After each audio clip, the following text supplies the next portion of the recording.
Welcome to Waking Up with AI, a podcast from Paul Weiss, featuring your hosts Catherine Forrest and Anna Gressel.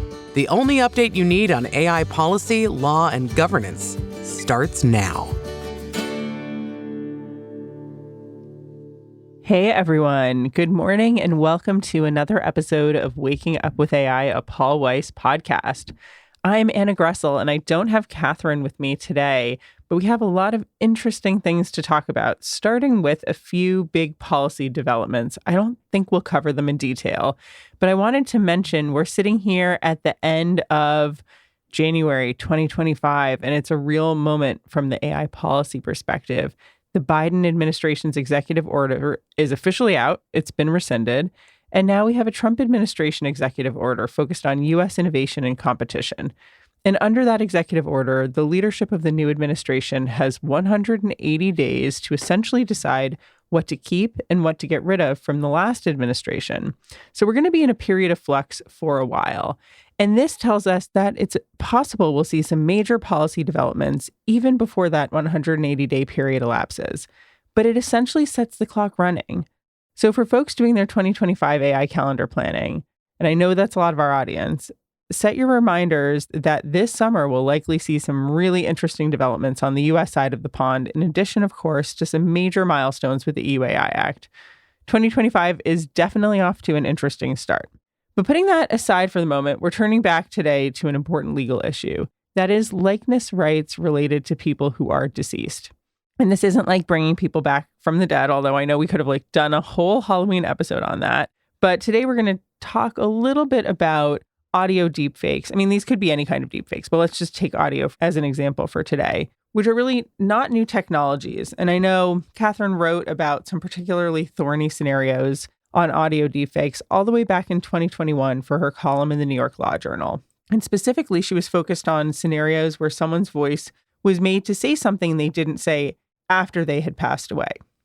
So that was before Catherine and I worked together, but we were friends and going to conferences at the time. And I remember that Roadrunner, that 2021 documentary about the late Anthony Bourdain's life, had just come out, and the director revealed that a few of the clips of Bourdain speaking were AI generated. The clips of Bourdain speaking happened to be vocalizations of text he'd already written. That's not quite as egregious as making up new content, but it is still fake, and the audience didn't know ahead of time that there were any AI-generated clips. And more recently, a Mexican beer brand came out and started offering customers the chance to create deepfake short videos of their deceased loved ones in honor of Mexico's Day of the Dead.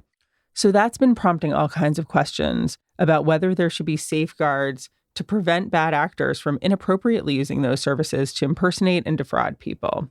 Stories like these raise so many interesting questions from a legal and regulatory perspective. Historically, U.S. states have had varying degrees of protections for what they call publicity rights, basically the right to use someone's voice, image, or likeness, usually in a commercial context. A lot of those laws typically come up when you need a celebrity's permission, for instance, before you show them endorsing a product. And the exact nature of those protections aren't the same across states. This is like a real 50-state patchwork. But the right of publicity doctrine came into being way before any of these deepfakes hit the scene. And it's worth noting that some states have specific right of publicity laws covering deceased persons, which can differ in really material ways from their general right of publicity laws. We're also starting to see a number of states like Tennessee, through its Elvis Act, creating specific digital replica laws that try to make clear that AI recreations of someone's voice or likeness are still covered under the right of publicity protections I just mentioned.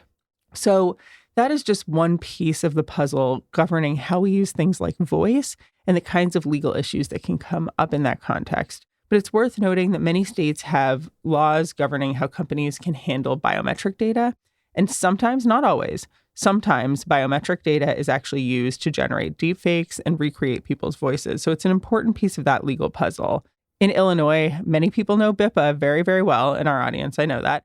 But in Illinois, just for the folks who don't, some individuals can actually sue under that state's biometric law for using their biometric information without their permission in certain situations.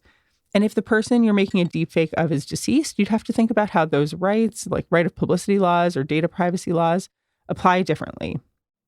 So these state laws and other laws raise really tricky and interesting questions about when the act of analyzing someone's face, voice, or likeness in order to generate a deepfake could raise concern.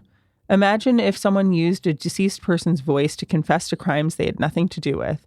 That would raise all sorts of questions, not just about whether the facts alleged in the confession are true. I mean, that's, a big bucket right there, but also about whether the estates of the deceased can seek damages for defaming or putting the deceased in a false light.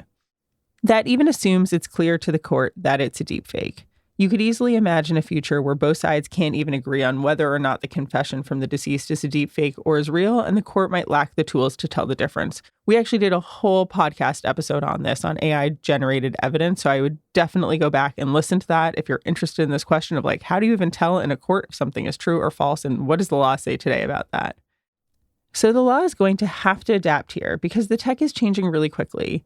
Anthony Bourdain was, of course, someone for whom there existed hours and hours of video content with his voice, but it's not just celebrities or politicians who are at risk from audio deepfakes. Modern methods can match voices given just a few seconds of sample audio. I mean, let's be honest, I now have hours of audio of myself out there. So, I'm definitely more in the Bourdain category these days. But we're also seeing companies that promise to use AI to create online accounts where the responses are supposed to sound just like your deceased loved one based on interviews they provided prior to their passing. And if adult children tried to do that for a deceased parent who wouldn't have wanted it, it's really unclear who would have the standing to step in and object. I think this makes us all think back to Sam Warren and Justice Brandeis, who really forced Americans to think about privacy when they wrote about the right to be let alone in 1890 in the Harvard Law Review. And more recently, European privacy regulators talk a lot about the right to be forgotten.